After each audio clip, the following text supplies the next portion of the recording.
It starts with a knock. Not loud, not urgent, just out of place. The kind of knock you almost ignore until you realize it's 4 a.m. and no one should be there. Tonight we're talking about a film that doesn't rely on monsters, curses, or the supernatural. No rules, no reason, no warning. Just a simple question asked through a door. Is Tamara there? And what follows isn't a game of survival, it's something much worse. Because this story doesn't ask what you would do, it asks something far more uncomfortable. What if it didn't matter?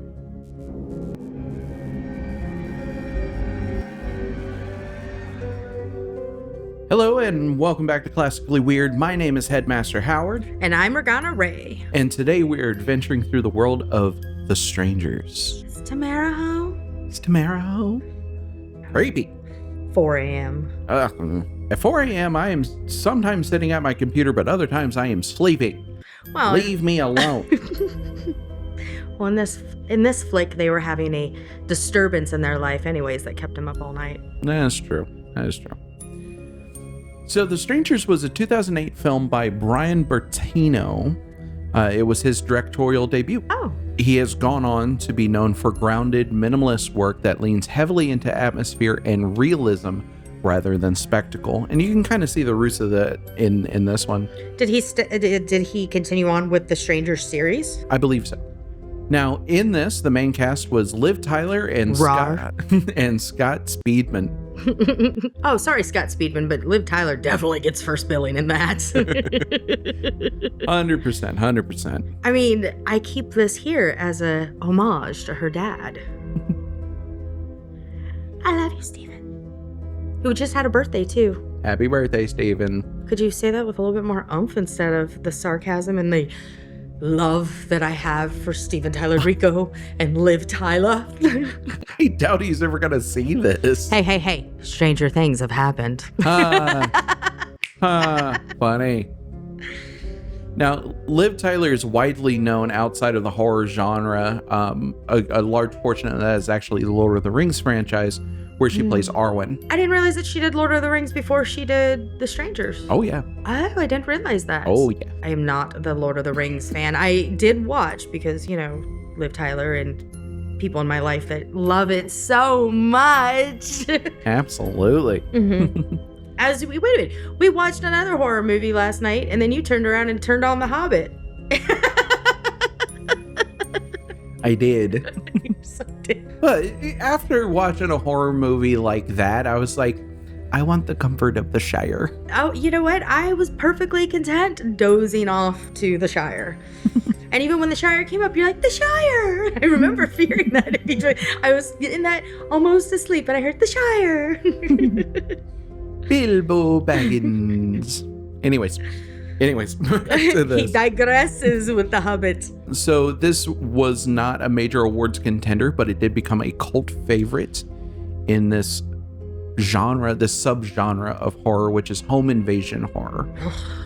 Yeah. When we branched over to watch The Strangers, originally in our lineup was Funny Games. Yes. And we tried to get Funny Games, and we rented Funny Games, but Funny Games was only in German. So we struggled with that and decided that we just could not get through trying to analyze the movie with the subtitles. I was struggling with that. Yes. And so we went back to the drawing board and came back around with The Strangers. And because I couldn't remember The Strangers, now was this the first time you had watched The Strangers? Yes, this was the first time I had seen it. When we went back through and watched it, I remembered scenes, but again, I didn't remember what the outcome was going to be. And I initially thought that The Strangers was another one, maybe around that time era, but it was a family, like mom, dad, children kind of substance. So this one just revolves around a home invasion with just a couple, not a whole family, which I was a little nervous about because I have not sat down to watch a home invasion horror movie now that we have kids. And that's a whole other different kind of mindset. That does add a whole different layer to it when you can relate on a personal level. And that's what good horror should do. Good horror should tie into things that you experience on a day-to-day basis so that it can, kind of build that momentum off of it. You know what I mean? What is it that you keep saying? Horror movie is survival training in the comfort of your own home? Yes. That's exactly what horror is. Horror is a way for you to have this survival training for different scenarios in a relatively safe environment. Mm-hmm. So whether that be in a movie theater or in the comfort of your own home. I prefer the comfort of my own home. So do I. You're the one that's really got me out of the movie theater thing. Yeah, that's a whole different tangent we don't need to go on. And that's absolutely fine. I did get you to go to the drive-in, though, to see Beetlejuice with me, so thank you. You're welcome. Now, some fun stuff. This was inspired partially by real events. We all know that it happens. We have it all over our social media, but still, I hate that's environment was in this movie. Now, this was partially inspired by the Manson family murders. Partially. I could see that. Okay. Yeah. And also experiences from Bertino's own childhood where strangers came knocking on doors in the neighborhood. And, what would the response be in starting that fierce kind of spiral, inspiring him to then turn around and piece this together. Wow. Okay. So, it's interesting. Again, drawing upon real life. What real life and relatable scenarios. Relatable scenarios, absolutely. Yeah. Now, the film does use minimal scoring, so there's not a lot of music. But the music that it does use is an interesting choice. It's very it's classic country played on a record player, and I was like, that's actually cool. It's diegetically, it exists inside it, but it still feels grounded and real instead of a soundtrack playing as the action's happening, And as the songs are playing, it's creepy. It is super creepy. In the beginning, it's not too creepy, but right. then as time goes on and the record keeps getting played during the and hunting it's scenes. warping. Yes. Ugh. Yeah. So again, very cool. So those moments where it does actually use music, it hits pretty hard. It's pretty hard. And many scenes were shot with long takes and wide frames, which helped to draw the audience into scanning the frame more and kind of regretting it, as they do for certain scenes, where you're like, oh God, look behind you. Please look behind you. Look now. Which I'm going to get into more in the spoilers section, because that actually ties into a filmmaking technique that was popularized by Alfred Hitchcock that I will...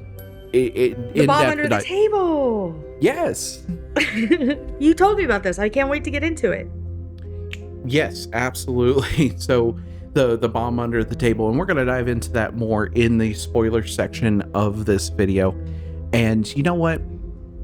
Before we get there, is this a movie that you would recommend to people? Yes. Yeah, it's a movie I would recommend to people too. There's definitely stuff in there I think that most people could enjoy if you're seeking a horror movie. It's definitely something that can be relatable, really regardless of your personal circumstances. So, yep. To the spoilers.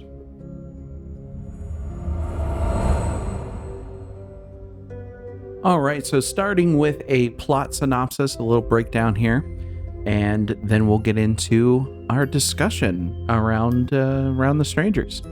After a tense wedding reception, James and Kristen return to a remote vacation home. Their relationship quietly fractured after a failed proposal. Then, a knock at the door. A young woman asks, "Is Tamara there?" She's told that she has the wrong house, but something about the encounter just lingers on. It just feels wrong. As the night deepens, small disturbances begin to pile up. Doors are left unlocked. Noises happen. Things run around the outside, knocking on the walls. Lights flicker. Shapes appear where they shouldn't. And what starts as unease quickly turns into dread as the couple realizes that they're not alone. They don't rush, they don't explain, they move in silence, slipping in and out of the house, letting fear do the work. Every attempt to regain control, locking doors, calling for help, arming themselves, they all fail, and their house becomes a trap. Panic leads to a tragic mistake. He accidentally kills his friend Mike, completely unraveling any remaining hope. The strangers close in, and James and Kristen are captured, tied up, and left with one final question. Why are you doing this? The answer is chilling in its simplicity. Because you were home. No motive, no meaning, just random, indifferent violence. By morning, the strangers are gone, and when two boys arrive, there's only silence waiting for them. So, my first question for you. What do you think that this movie is really about? I don't know. A little bit of brain fart. What do you think this movie's about? Well, there are definitely a couple themes to this movie. There is the theme of isolation, not being able to get help. There is all these, the stranger danger kind of vibe to it. But it's really, to me, I think the core of this movie is about randomized violence. Because again, there's no motive. They weren't targeted for a specific reason. They were just there. No, that's true, and that's what makes it scary. It reminds me of a story with my mother's friend. Her first husband was killed sitting on his porch, and he was just sitting on his porch on an afternoon, kind of like lived out in the same sort of deal. I want to say it was like Humboldt County, California kind of thing, like out in the mountains thing. And he was just sitting out on his porch, and a guy and a gal pulled up and shot him point blank. And when they were arrested, the reason, we just wanted to know what it felt like to kill somebody. Wow. That's all it was. They were Wow. They were on amphetamines and such, but they got to talking and decided, I want to know what it's like. So they drove around, and the first person that they found, and it was somebody that, within our family, I didn't know him personally, but my mother knew him. And because he was just sitting out on his porch on an evening after dinner. That's scary. That one person can get it into their head. Just first person I see. So the same sort of thing reminded me with the strangers, that when she said you were home, that scared me in the aspect of, we're hermits. We like to be home. Yes, very much so. And even recently, when somebody came knocking at our door trying to sell us something, and you went to the door, and then I came up behind, but I was guarding the hallway for the kids.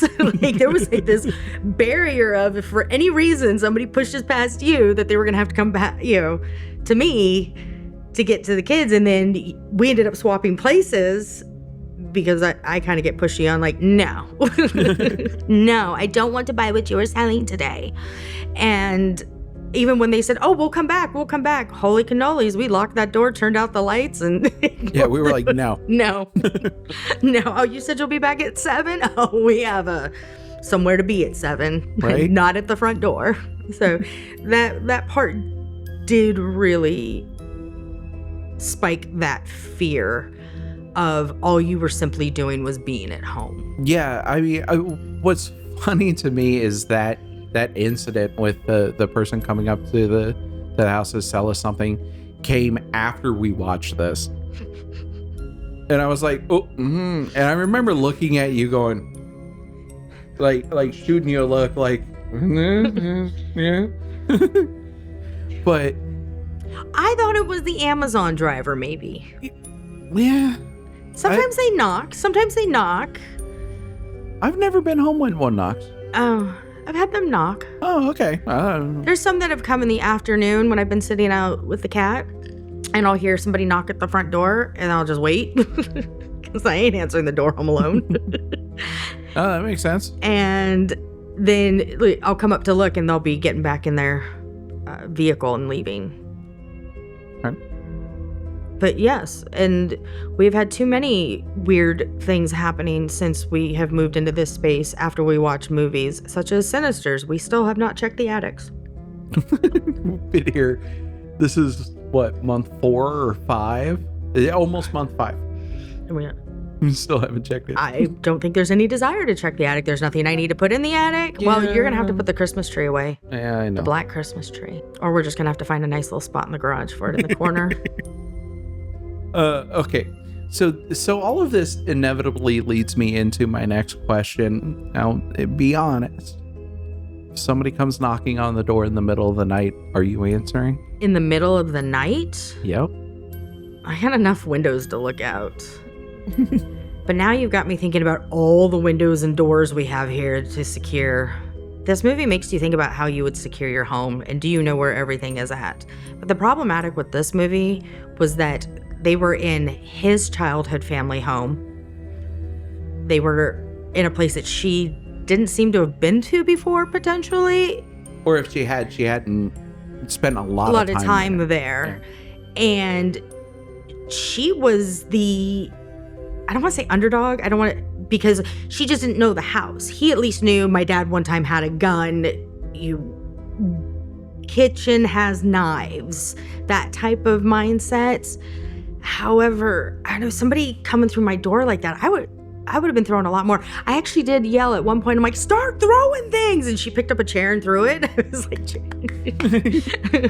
Hercules. Like, start throwing things.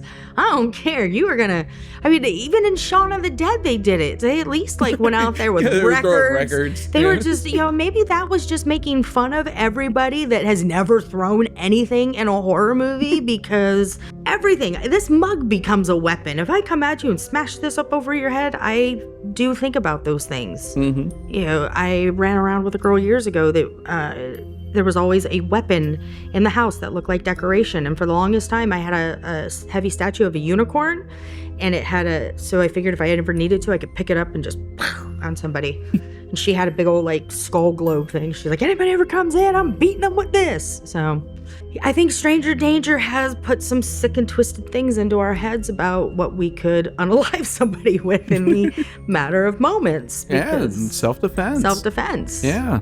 Yeah, defending our home, defending each other, our kids. Yes. Yeah. And it is tough in the aspect that it was a girl that came to the door. And we as females are that I'm a girl's girl. I'm going to help out my fellow female, or if a female is out knocking on a door late at night, what's going on? But we have now also heard the stories of the pregnant female that was like, oh, my car's broken down. And then you go to help her and then you get robbed because the boyfriend comes out of the darkness. So we're kind of in that damned if you do, damned if you don't kind of thinking, because somebody comes knocking at our door in the middle of the night and our kids are asleep and I have no idea what's going on. We are in a position that we are not in a place where they had a problem in the movie with cell phone signal. Mm-hmm. So this was, still we're on flip phones in this movie. And we get great signal here. And we get great signal in here. So we're talking about 2 different cell phones and enough neighbors that if we just stood on the back porch and screamed loud enough, somebody is going to come out and help you. I mean, we got a retired military guy right next door. Oh, do we? Yeah. I didn't tune into that. Mm-hmm. All right, cool. Help. So what about you? Would you answer the door in the middle of the night? Probably not. It would depend upon a couple different factors. Mm-hmm. One, am I armed? Mm-hmm. If I'm armed, I'm opening the door. Mm-hmm. Right. But if not, no. What if it's a child? I think with a child, I would like open the door, pull them in, and shut the door, which sounds horrible. But I would rather pull the child in, have them sitting at our door, and us calling the police and having the door locked in case there was something additional outside. I would take it a step further. I would say talk to them through the door, figure out what's going on, and one of us call 911. Yeah, so either way, one of us is on the phone. Yep. So that answered that question. Mm-hmm. Now, you've mentioned a couple times, or not a couple times, but you mentioned it in there about how she wasn't really familiar with the house, and there was a gun somewhere, and then there was Bullets were like somewhere knives else. in the shells were somewhere else, and then the knives in the kitchen, and so on. Right? Were there any decisions that the characters made, James and Kristen? Were there any decisions that they made that just like pulled you out of it? Like, that was so stupid. Why did you do that? Her on the back porch. He had gone out to the shed, the barn, something to look for. There was radio. Right. And so he has disappeared into the darkness. And instead of locking herself in, securing herself up, she chose to go out there trying to find out where he is, what's going on. And she ends up falling, hurting her ankle, is now crawling through the dang woods. And I'm just thinking, if you had just stayed inside, then maybe there would have been a little bit more. Okay, but they were inside. They were coming on the inside too, but they were good in that room. They were good in that room. Where they hunkered down. Where they had hunkered down, where right before he accidentally shot his best friend, they were in a good spot because there was no windows in that room. There was plenty of stuff to start throwing and kicking the boxes. They also had a shotgun with bullets. So if they had just sat in that room, and anybody that came in, sorry, not sorry, you're going to get blasted. Because as I remember it, there was this room right here. And then if you went out, that was a dead end. Dead end. And the other way took you out. So the only way that those people could have come in is down that hall if they had just waited it out. Yeah. They either would have left, they would have, or have all been shot. I kept thinking, waited out till morning, but these weren't vampires, so yeah, no. But we did see in the morning that the kids came to the house, and the kids would have been like, something's going wrong here, and called 911, just like they did. So I mean, the waited out till morning thing still is kind of valid in the aspect that now that there's life and people are moving around, the world's awake. Awake, and the cars are on fire, and people are going to start to notice things. And it was a wedding that they were at, and the best friend was coming to pick him up because they had she said no to his proposal. She wasn't ready. Somebody else potentially could have started to look for them as well. Yeah, checked on them. Hey, we haven't heard on them. Maybe the best friend had a girlfriend. He's like, I gotta go pick him up. They're fighting, blah, blah, blah. So then somebody else is going, wait a minute, why didn't you never come back? And then it starts that spinning cycle of at least their help is on its way. Yeah, at some point somebody would have come looking for them. But yeah, that was my point for them when I was like, if you just stayed, like been aware that nobody could come in, like they could come in, but you were sitting there with shells. And I felt like I saw a lot of shells like fall out of that box. Oh yeah, there were definitely a few. So there was enough in there that even if they missed a couple, they would have gotten. They would have still been able to reload or had some sort of defense, it felt like. But the moment that they kept putting themselves back out into the woods, into unsecure areas, going out into the shed or the barn aspect, it just felt like you realize that you've got no other escape. The phones are gone, the cars are burned. Hunker down in that room and fight for your life. So I would definitely agree with you that was a really bad decision. And I would actually say that one of the ones that just kind of broke that for me, it did why did you do that? Was when James left her alone. Because she needed cigarettes. No. Oh. No, like that's... well, yeah, because by that point, the girl had already happened, and then she was like, I'm out of cigarettes. Why would you... Just take her with you. Yeah, but... but they're arguing. Do you think that the outcome would have been different on any level had they not been fighting?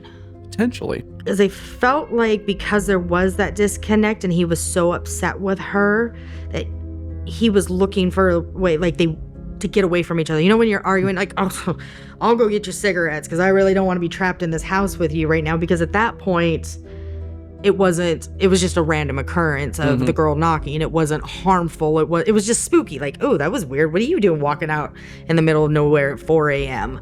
Yeah.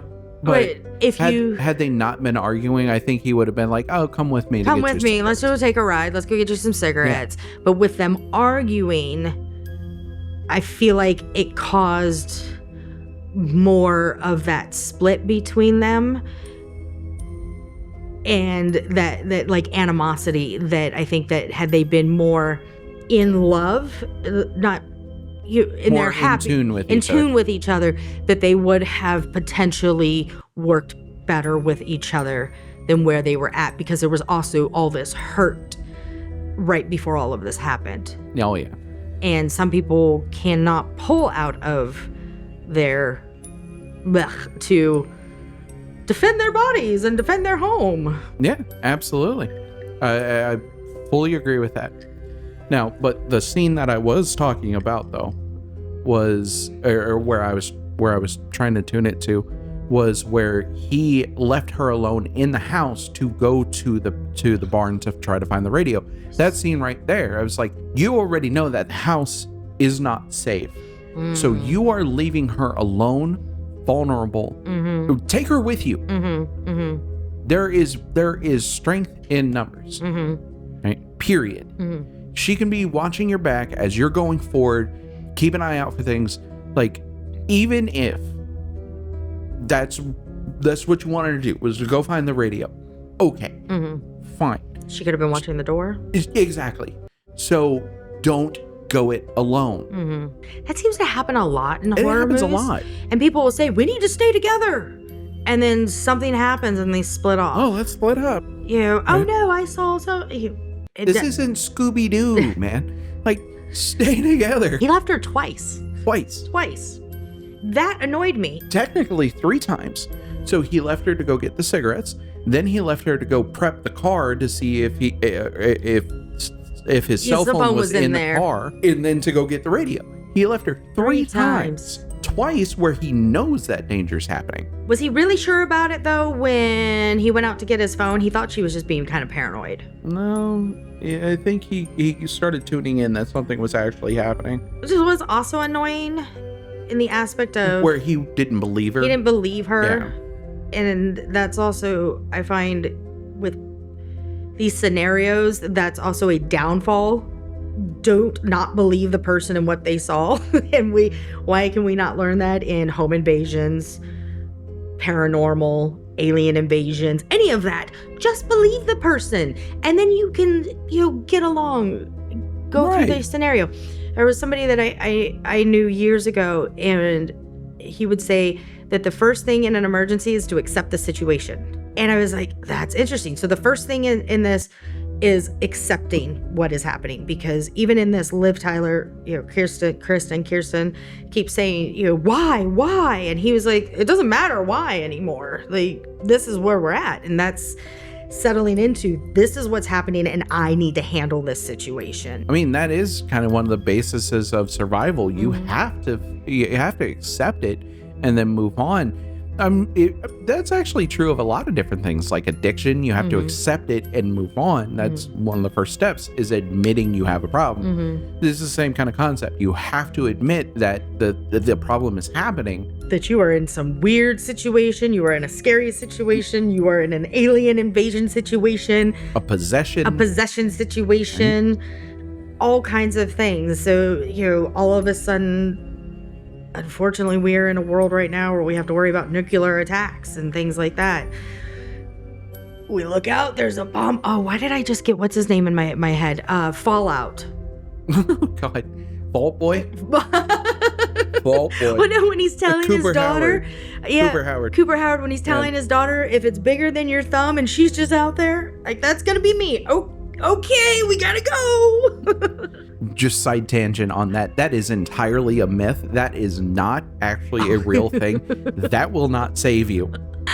Oh, my survival 101 class just failed. That doesn't work? That does not work. No? No. Okay, then where did it come up from? It was an old myth. It has been proven it does not work. So, now, What would you have done differently in this scenario?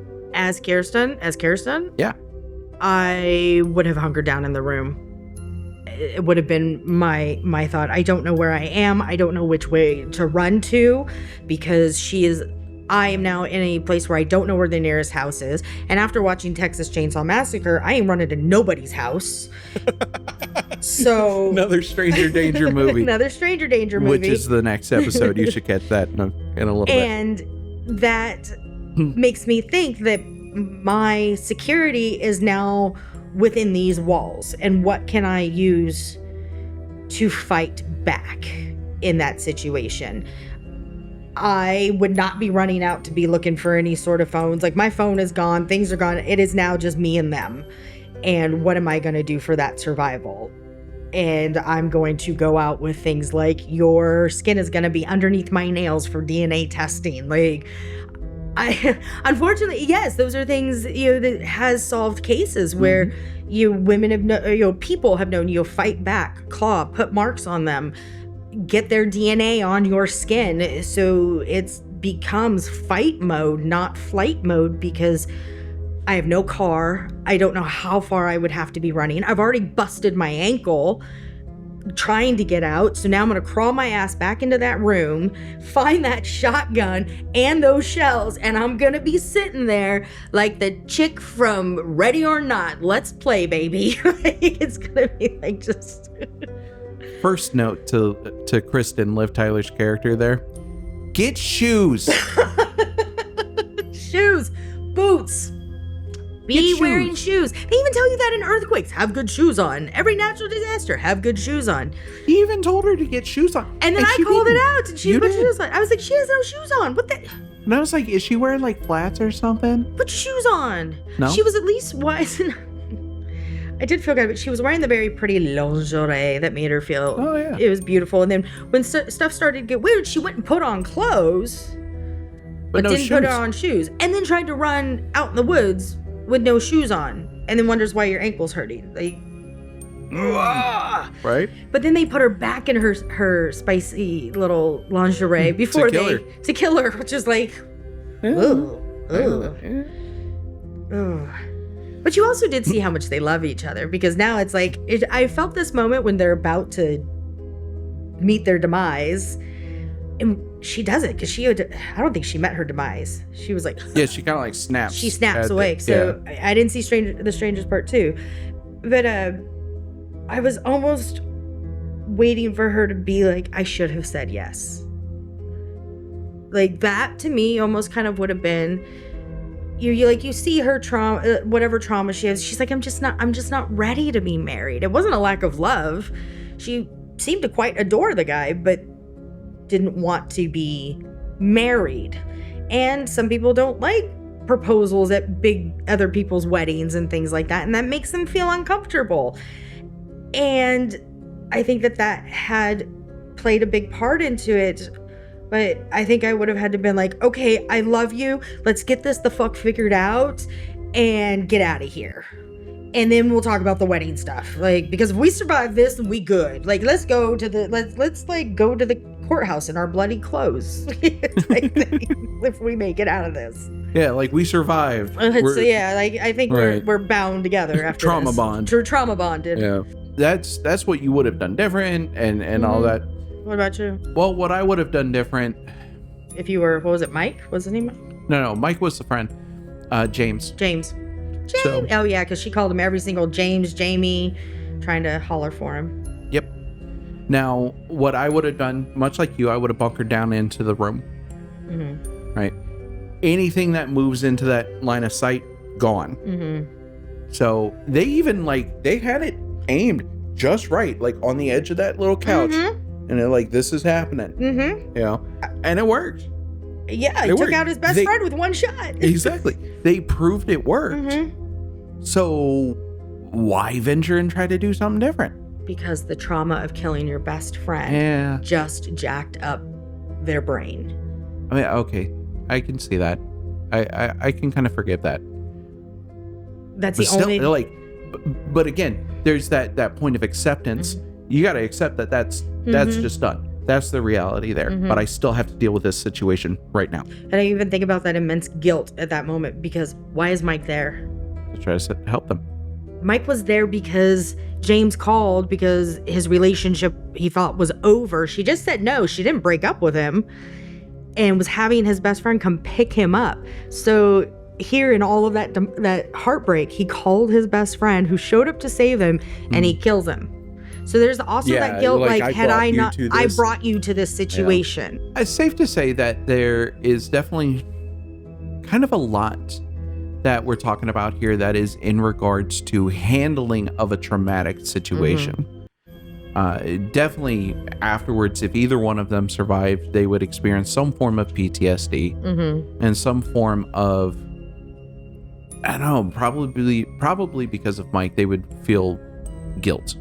They would have that weight sitting on them. That's a lot of the psychological side of all of it. I want to nerd out real quick about the bomb under the table thing that we mentioned earlier. So if you've never heard that phrase before, that was popularized by Alfred Hitchcock. The whole concept of this, if two people are just sitting across from each other having dinner, that scene is kind of mediocre. There's not really a lot of tension. There could be some tension due to the nature of the conversation and the relationship, of course. But if you really want to add tension, you insert a camera shot of a bomb waiting under the table to explode. Then cut back to the conversation. And the whole idea there is that you, as the person watching this, as the audience, are now tuned into a form of danger that the two people having the conversation don't know about. So now you're waiting for that bomb to explode, and you're just hoping that one of them tunes in that it's there. This movie actually depicts that very well. There's a scene fairly early on in the course of the movie where Jamie's out getting cigarettes for Kristen, and Kristen's in the kitchen.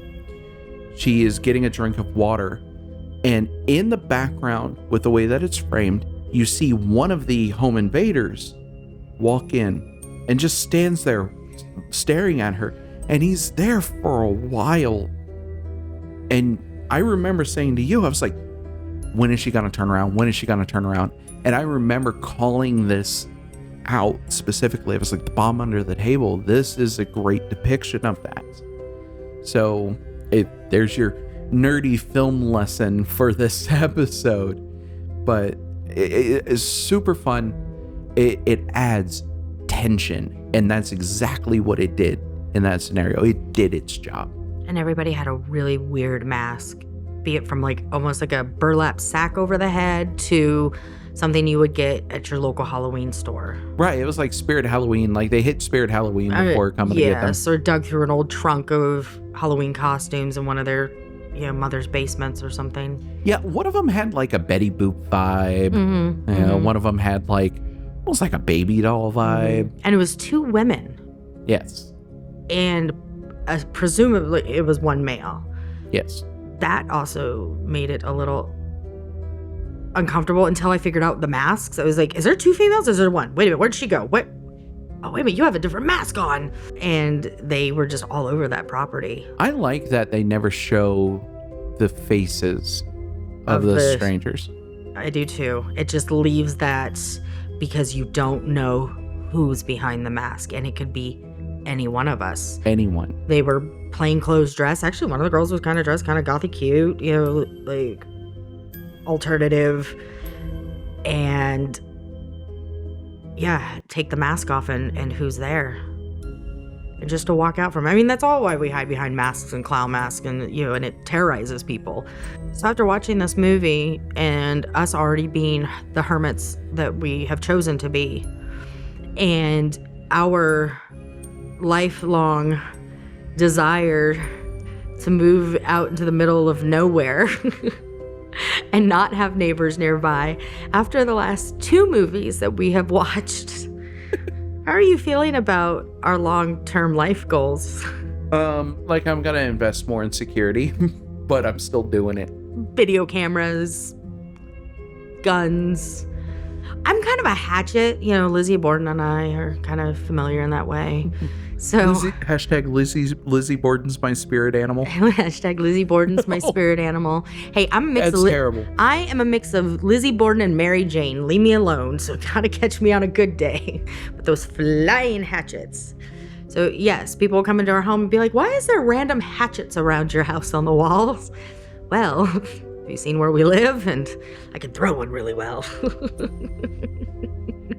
So yes, we're definitely going to take what you have said as in that horror movies are survival guides in safe surroundings.